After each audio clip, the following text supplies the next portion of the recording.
wanted to go over the rest of the rest of NFC South's draft, and then wanted to talk about the Hawks and their lottery results.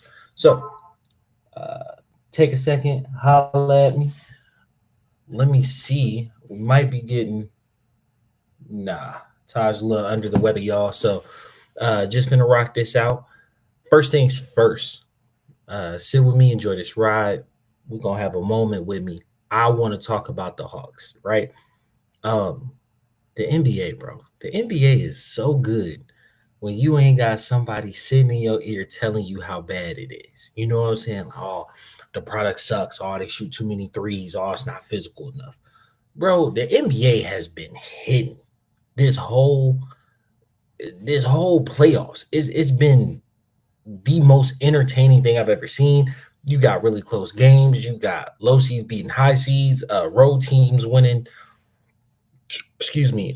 Because of the three ball, a team up 20 or down 20 ain't out of it. Keep playing. So like, man, the playoffs have been awesome.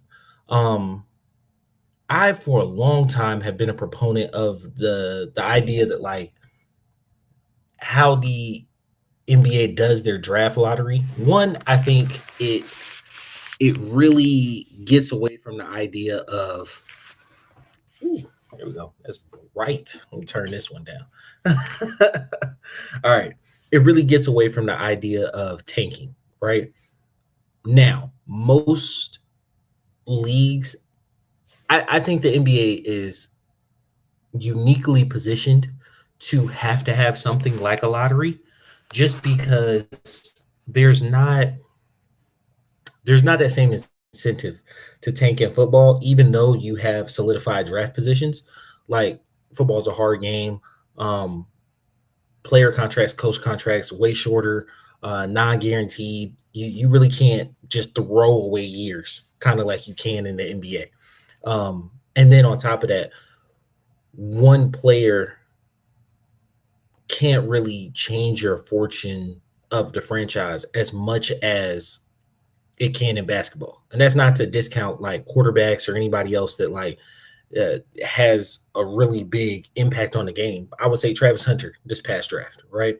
He's going to end up playing two positions. But ultimately, if Trevor Lawrence can't get him the ball, the offensive line can't block, um, or if the defensive line can't get to the quarterback, his position at wide receiver and corner, even though he's immensely talented, isn't going to like drastically change the Jacksonville Jaguars. Like you have to build the team up, you know? Whereas in basketball, like you draft one guy, it can it can change everything. So there's a big incentive for teams to just go ahead and say, hey, with the guys coming out, we can suck. So like, yeah, you need a lottery to kind of stay away from that. The Hawks have were in a position where because of the Murray trade, the Spurs had our pick, right? Now, the Spurs pick at 2 is the Spurs pick, right? So like we didn't really lose much there. The Spurs pick at 14 would have been our pick. So then you're like, oh, how we pick 13? We end up jumping 9 spots, right? Picking 13 strictly off the Kevin Herter trade. So when we traded Kevin Herter to the Kings, who he ain't even on the Kings no more, I'm pretty sure he's on the Bulls. You know what I'm saying? Like, so the Kings got maybe 2 years out of that trade. We end up trading in 2014 he would have been the 15th pick. He would have been the 15th ish pick, and we end up conveying him for the 13th pick. You know what I'm saying? Like, Herter's a good player. He's a decent player. He's been a solid role player for his time in the league. I don't think anything's wrong with him per se. 2019. I think I may have said 2014, but 2019. There's nothing wrong with him per se, but he's not really a super game changer. He's right outside the lottery. So basically, we flipped him for a down the road lottery pick. I wouldn't call that great GMing. I would just think we kind of hedged our bet, especially considering we were, a game away from the playoffs this year. You know what I'm saying? We're kind of picking around where people would be a game away from the playoffs. I don't, and I may sound naive. I don't think that the NBA lottery is rigged just because of the amount of people that would have to be in on it. And like everybody, everybody kind of forgets that like last year we were a game out of the play-in and managed to get the number one overall pick with, I want to say, like a 5% chance. Um, so like these things happen. These things happen. So Dallas getting the number one pick doesn't overly surprise me. Um, I mean, it's shocking on his face just because, like, from a mathematician perspective, but it doesn't overly shock me. It's just, it's fine. So we have picks 13 and 22, right? So if you remember, our last like 20s pick was Jalen Johnson, right? Who has been a home run slam dunk when he can stay healthy.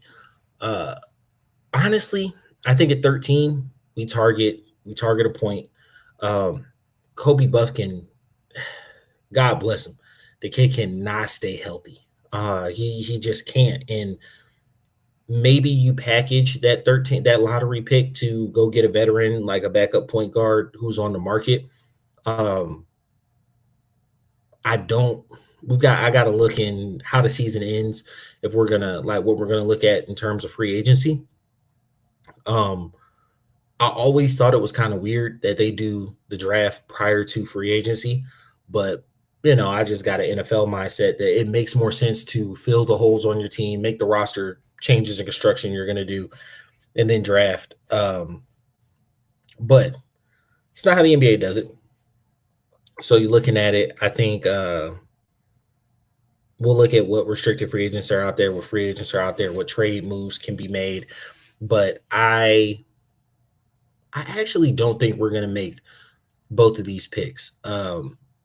Our team is rounded out pretty well, and I think Ricochet starting next year, right? You expect Jalen back. Maybe you move Big O for him, like just swinging for the fences, but like Embiid or something, right? Like a true big. Um, you move Big O. I like Big O, but just in terms of his play style with Jalen, you might want to go bigger there. So you got a taller front line. So you see what's available and see if you move for a true big there. But in your backup roles, you would hope Kobe Buffkin is available because you don't want to be routinely relying on rookies for your backup point guard minutes. And next year you expect to be, making some sort of playoff run. You want a little decent mix of veterans on this team. Not sure if you re-sign LeVert. Maybe you keep Niang, but he doesn't stay in the same role. Both of them were like half-year rentals. So like I am interested to see how we fill out the roster, who we target. It seems like we would target more veterans because like our young core is there. You don't want to mess that up too much. So I think with that being the case, I don't think we make both these picks. I don't know which one we move. We maybe keep the 22nd pick and draft just for depth future, depending on how the draft falls. But I think we go ahead and we make a move with that 13th pick. Probably that 13th pick in Big O, or some sort of combination of that. So now moving on to the NFL, I want to talk about the rest of the NFC South, right? And how they went along with their draft philosophies, what I kind of thought about what they had going on, right? So, first team I'm going to holler at is the Buccaneers, right? So, my notes, my overall point for them was they went need and then they focused on defense, right? So, they took Emeka Egbuka out of Ohio State with their first pick at 19. Godwin went down with the season-ending injury. Wouldn't expect him not to make a full recovery. He's no spring chicken, but he's not like over the hill, in my opinion. But injuries are hard to come back from as you get a little older. But he was leading the league in, I want to say, yards and receptions before he went down. Excuse me. Liam Cohen has done a great job with Baker in that offense. Even with him leaving, I think Baker has ascended into that category of like upper echelon, top 10-ish quarterback, right? So what I think with Tampa, when I'm looking at them, I think what they were saying is like Mike Evans is going to be gone soon. We got Godwin coming back from injury. Let's go ahead and shore up that wide receiver room. Let's get us in our, I wouldn't say a blue chip talent, but let's get a solid, reliable talent.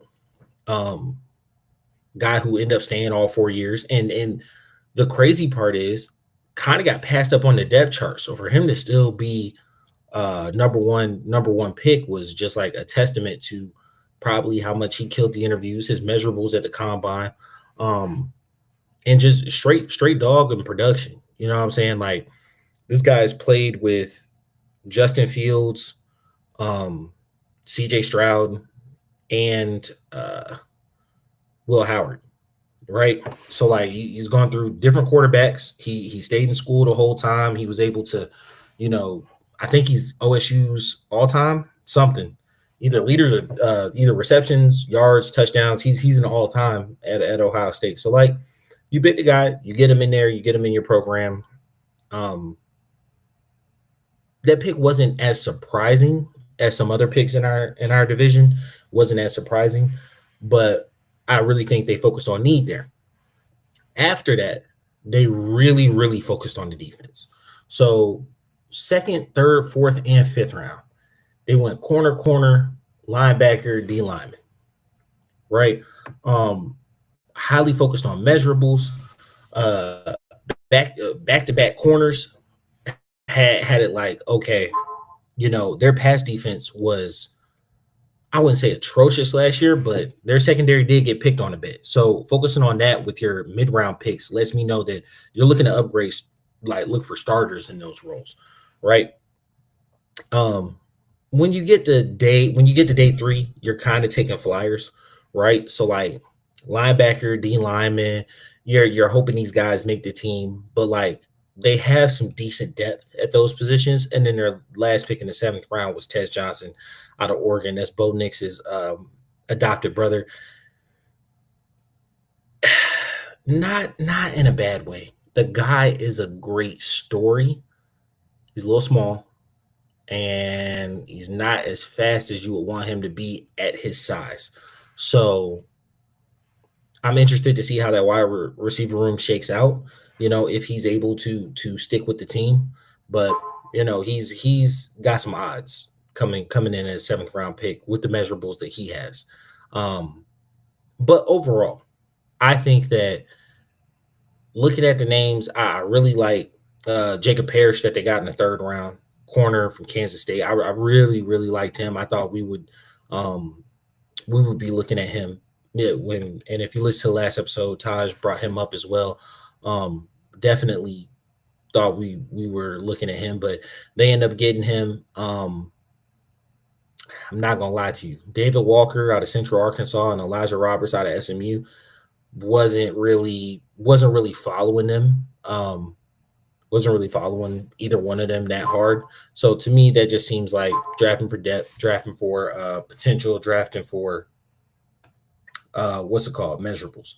So with that being the case, overall, when I look at it, I'm like, oh, you had a decent draft, right? I'm really looking at people who I think are going to make your team be starters.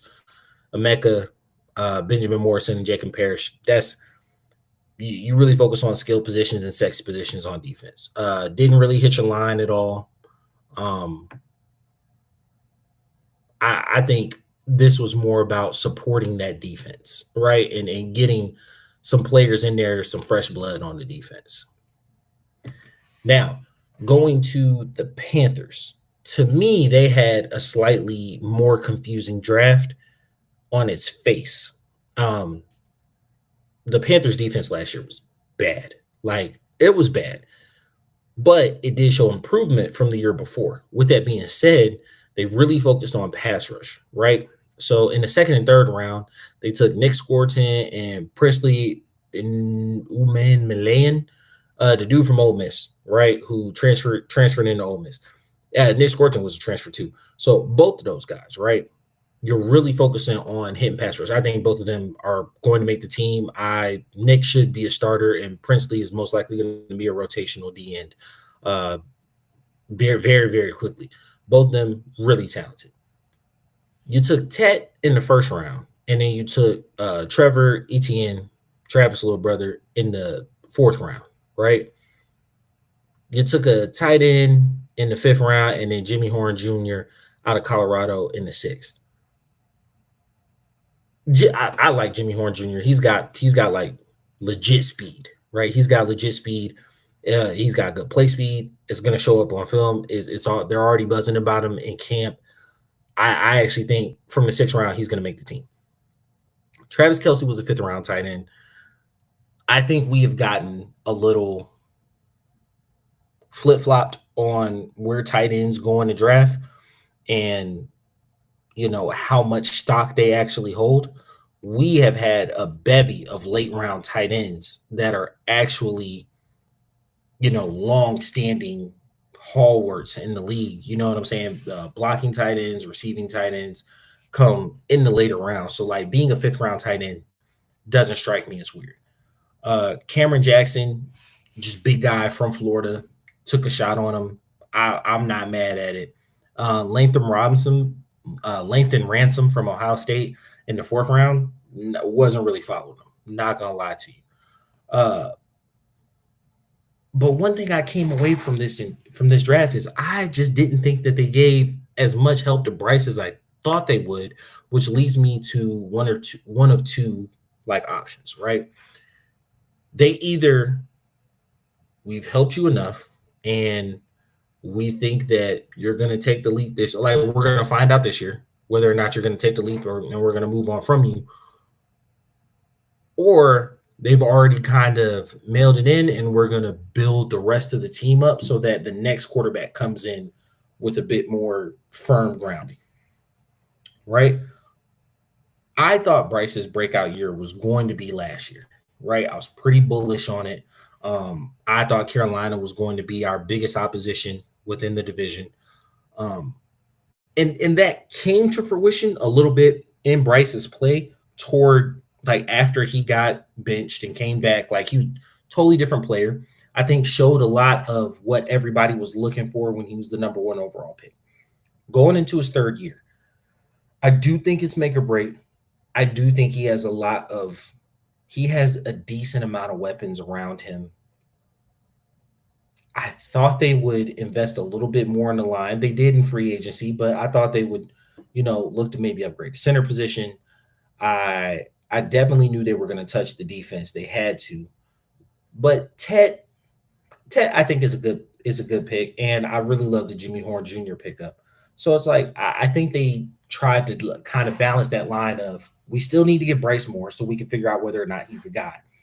But let's go ahead and actively start trying to fix this defense, right? Now, lastly, I want to talk about pretty much what everybody, like the big team that made the biggest splash over the last couple of weeks. The New Orleans Saints. Their draft makes even less sense now that Derek Carr retired. And they said they kind of like hinted at it anew. So Derek Carr is retired, citing a degenerative shoulder, right? Sustained a hit, tried to fight through it, bounced back, went to throw the ball, unbearable pain. He got no zip on it, it's over for him, right? And it's like, don't get me wrong, I was fine with another year of Derek Carr. Derek Carr he's the Tom Brady of Desmond Ritters, right? Like he's the best bad quarterback you can have. And he's just good enough to trick you into not believing that he's bad. And so teams like it's no mystery that the Raiders signed and made him a franchise quarterback. It's no mystery that the Saints are the ones that like picked him up. Like, yeah, these are the type of franchises that look at these guys and be like, oh, if we build a team around him. But like, no, he's an average quarterback, and at every now and then he'll play a little bit above average just to get some money. But when you look at their draft, right, Kelvin Banks Jr. at 9, you need to shore up the line, right? That line picks very rarely for me get criticism because one, I don't feel like most anybody watches the line with great like consistency. That they just want to like stare at line play and they're like, oh, that's a good line or a bad line, and like they'll look at stats and they'll be like, oh, well, this line only allowed 34 sacks. You know what I'm saying? So like, is it truly a bad line? But like, you're not looking at the fact that like, okay, this line allowed 34 sacks, but this line hasn't had 1,000-yard rusher. This line doesn't have a 1,200-yard receiver. This line doesn't have, explosive screenplays. This line, like, there's, the quarterback has thrown, the most interceptions of his career, but that's because like, or even like throwaways, has the most throwaways of his career because the line is allowing consistent pressure. And it's like people don't really delve into that like minutia type stuff. So like because of that, most line picks, I'm gonna give you the benefit of the doubt, right? The Tyler Show shit is egregious. There's no other way to like wrap your mind around it, to think about it. The Tyler show, whatever, that shit is egregious. And he may end up being a decent quarterback, but he has basically 1 year of starting experience. He was injured for like basically 2 years, but like 18 starts. You know what I'm saying? He was injured for like 5 years of his career. Now, do not get me wrong. Our quarterback, who I'm extremely bullish on, suffered 2 devastating knee injuries, which caused him to be in college for 6 years, right? And I'm really bullish on Michael Penix. But like Penix came in at 23. Shah's going to be older than him when we start the season, right? Penix is going to turn 25. Shah's going to turn 26. This dude was buddy on the Chargers backup. That's bananas. Like he's in the second year of his second contract. Tua's class, Herbert. But like Tua, Joe Burrow's class, that's who he was a backup to. I just it's crazy. I do not see a world in which that was a viable quarterback option. They do though. Between Haener and Rattler, who was picked last year, they're gonna decide who the quarterback is, right? I don't know if Aaron Rodgers is in the sweepstakes there. I wouldn't be surprised if at least a feeler was sent out, right? Because like I think someone put up like it's like 7 starts in their quarterback room right now. And they may feel like they have something there, right? And they built up the rest of the team. In the 3rd round, they went defense with tackle and safety. 4th round, they went defense, linebacker, corner. They took Devin Neal from Kansas, who I really, really like. In the 6th round, kind of supplement Kamara. But like this team is also way over the salary cap for the next couple years, right? They've been robbing Peter to pay Paul for a few years now. Now, with Carr leaving, they could kind of amnesty his contract, which may help for some relief overall. And now you're not paying your quarterback anything, but like they may be cash strapped. So I'm not understanding what the Saints' plan is at all, right? It doesn't look like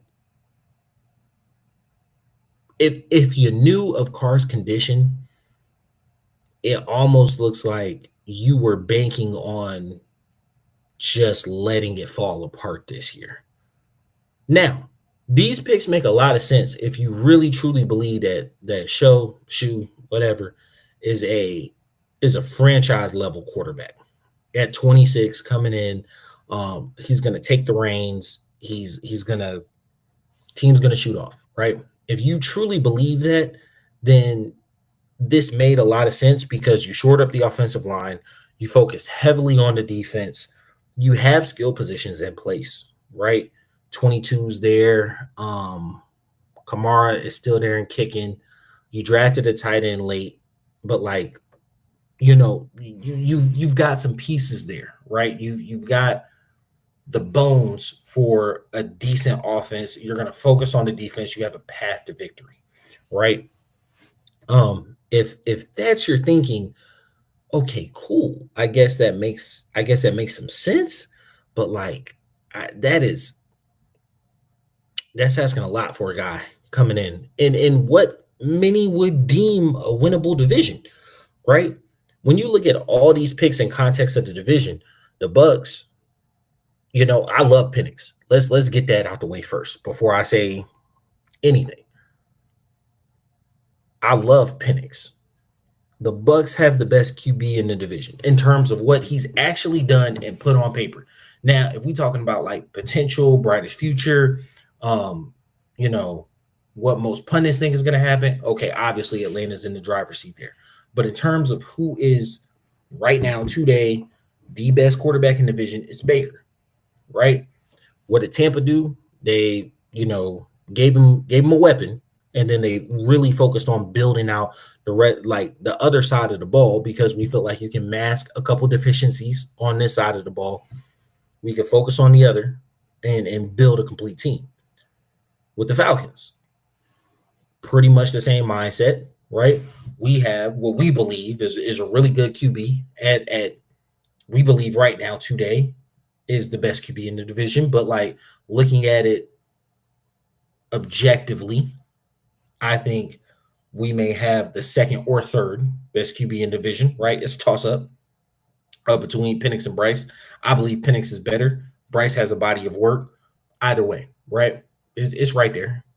So like we believe that we have a good quarterback. We have a quarterback capable of winning the division, right? We're going to recognize that the other side of the ball cost us games last year and the inability to get to quarterback. So we're going to go heavily into that. We've already invested in skill positions, the offensive side of the ball, and money and draft picks over the course of about 3-4 years now. So like we do not have to touch that side of the ball. We can focus almost exclusively on the defense, right? So clear plan, right? You would not be surprised for the Falcons winning this division, just as much as you wouldn't be surprised for the Bucks winning this division. I think after those two, there's a clear separation because I do think with how bad Carolina's defense was last year, you invested good into it, but like, are you absolutely sure of the quarterback? Do you feel like you have the second best quarterback? I think your draft kind of says you feel like you have the second best quarterback in the division, right? And you're right there with Tampa. And if a few things break your way, you're good. And he showed a lot of improvement over the back end of the season. So, like, yeah, Bryce may be the second best quarterback in the division. And you drafted like that, right? You didn't give him as much help as I thought you would. So are you setting yourself up to say, hey, not only do we expect you to take a leap, but we're going to invest over the past 2 years in the skill positions, and you may need to cover up a bit because we've got to focus on the defense side of the ball because that was our big like knock last year. Then there's like another drop, and that's what you're talking about: a rookie 26-year-old, a second-year guy with 3 starts, and then like a second-year guy with 4 starts. Or a third-year guy with like 4 starts. That's tough. That's tough. And you may believe like one of them is a franchise guy, and so you're comfortable just going ahead and rolling them out. But over the past couple years, it's not like you've invested.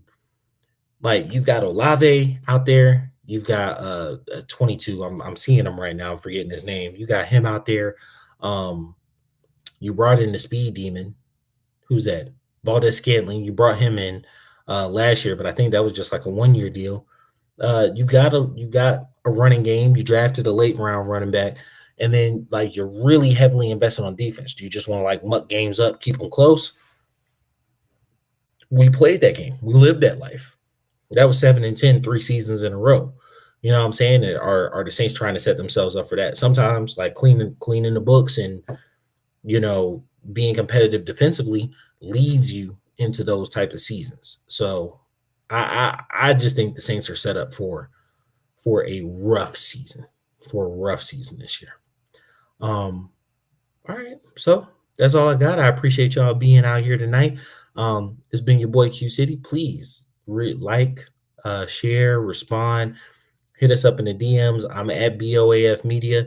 Well, scratch that. I'm at QCity11 on Instagram, but we're at BOAF Media on all platforms. So hear us out, check us out. Appreciate you guys. Thank you. It's been your boy Q City, and I'm out. Peace.